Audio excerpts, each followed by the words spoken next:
Hello YouTube.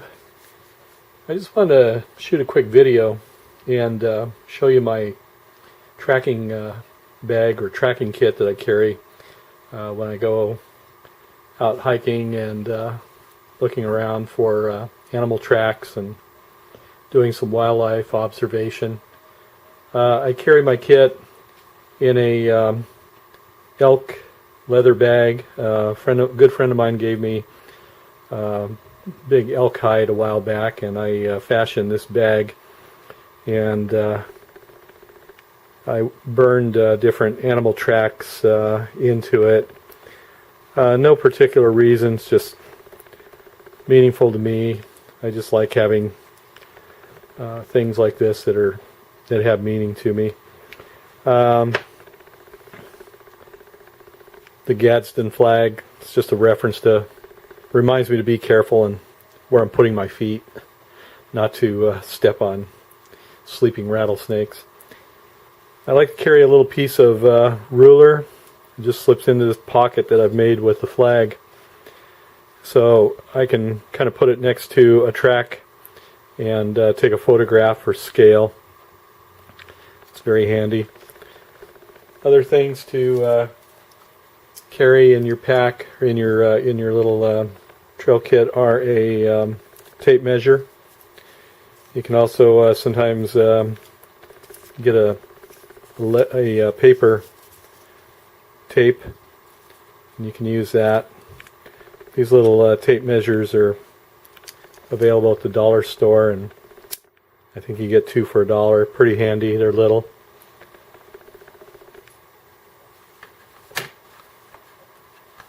Something else that I like to carry is a mirror. This is a little compact mirror from the dollar store.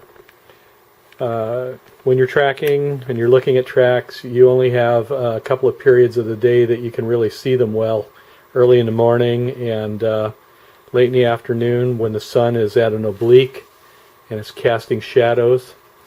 By noon, it starts to really wash out tracks. The sun straight overhead just washes everything out.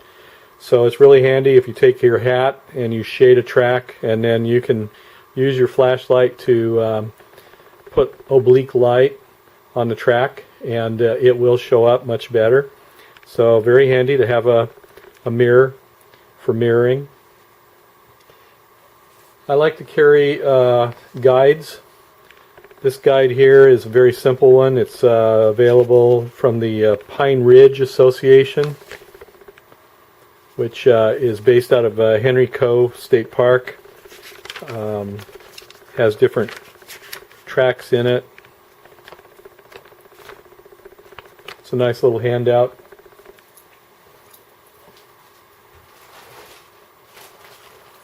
Something else that I like to have with me are these pocket naturalist guides.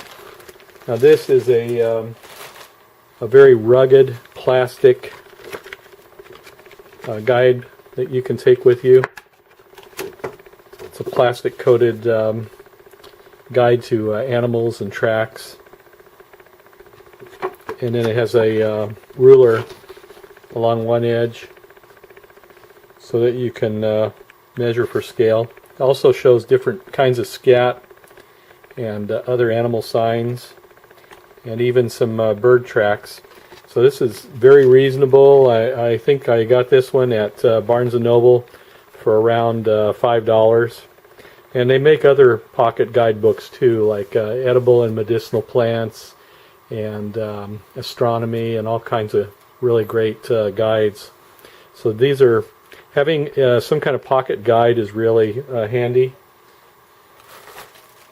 I like to carry some pens and pencils and a little notebook in my bag, and then in that way I can keep notes, make written notes of what I saw, where I saw it.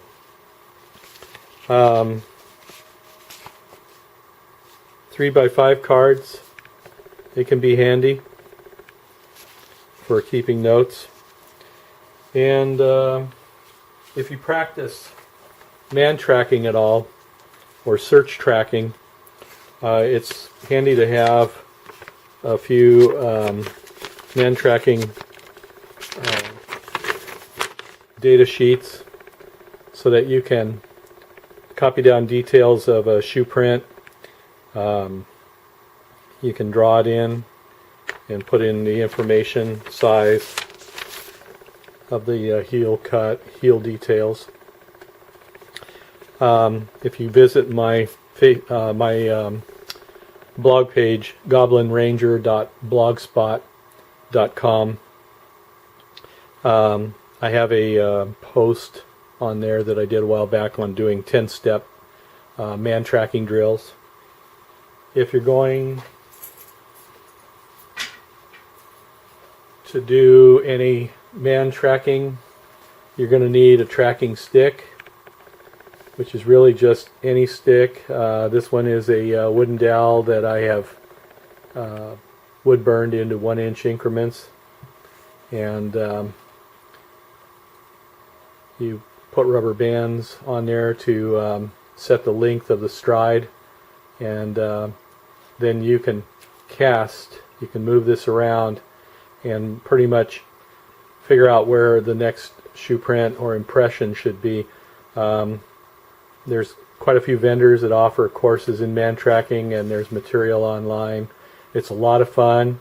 You can lay down a track with a friend and challenge each other and take turns laying down a track on different kinds of medium and seeing how the track changes.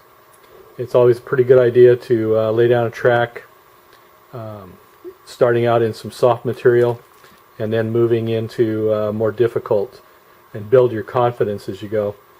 Another one that I made is much heavier. It's made from a piece of old broom handle, and this one kind of doubles as a hiking stick.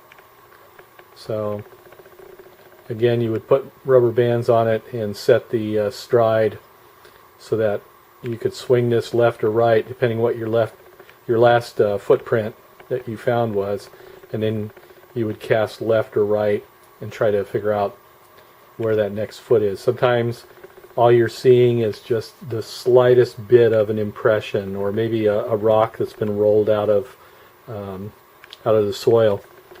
But man tracking, search tracking is a lot of fun. And that's really about all I carry with me, but it's a lot of fun to get out there and look for tracks and identify tracks. It gives you ideas of what is in the area that you're looking at.